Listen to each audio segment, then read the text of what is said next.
Breaking news. Read on to learn about the lessons being taught to Russian teenagers about Ukraine. Vladimir Putin, president of Russia, has expanded his propaganda campaign against Ukraine into the country's secondary educational institutions.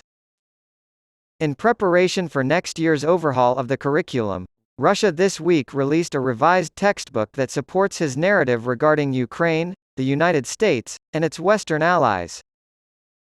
Russian President Vladimir Putin has referred to the conflict in Ukraine as a special military operation, and the new textbook has been criticized for allegedly attempting to whitewash the country's history.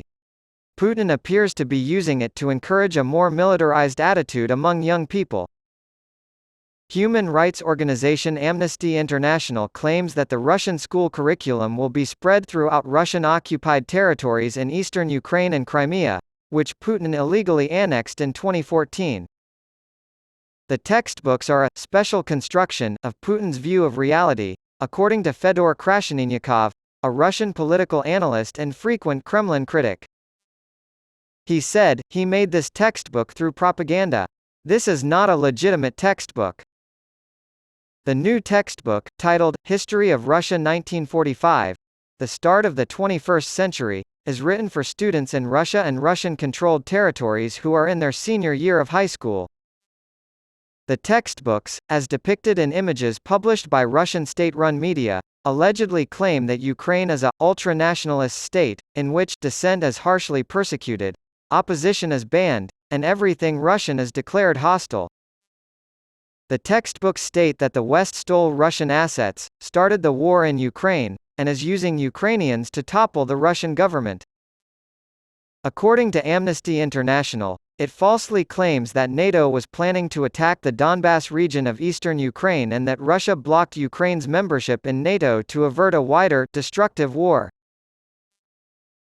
Professor of political science at Kyiv's National University, Taras Kuzio, claimed that the textbook promotes Russian exceptionalism and falsely portrays Russia as a victim. In this highly distorted and hopelessly partisan reading of history, the largest nation on the planet is also the world's biggest victim, Kuzio wrote. To quote one author, this embrace of exceptionalism encourages Russians to romanticize the violence that has defined much of their country's history.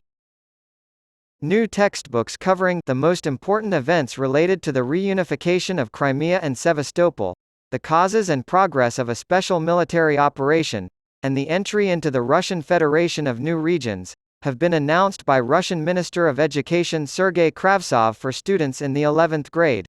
It tells about the feat of our new heroes of the fatherland, Kravtsov reportedly told Russian government leaders in August, as reported by state-run media outlet TASS. Alexander Chubaryan, Anatoly Turkanov, and Vladimir Medinsky, three Russian historians, authored the book. Medinsky is Putin and the Kremlin's trusted aide.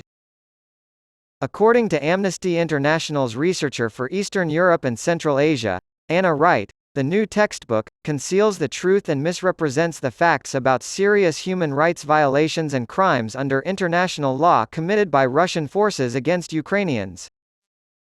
Indoctrination of children at a vulnerable stage of their development is a cynical attempt to eradicate Ukrainian culture, heritage, and identity and is also a violation of the right to education, Wright said in a statement earlier this month. The books are a part of Putin's renewed effort to revive Soviet-era ideals of patriotism and military service in Russia's youth and schoolchildren. Starting this academic year, Russian secondary school students will be required to take a new course titled Fundamentals of Life Safety, in which they will learn military drill formations, rifle reloading, and hand grenade use. The Fundamentals of Safety and Defense of the Motherland course block will return in 2024 to further educate students on the fundamentals of military training. According to the United Kingdom's Ministry of Defence, Putin met with 30 students on the first day of school this month.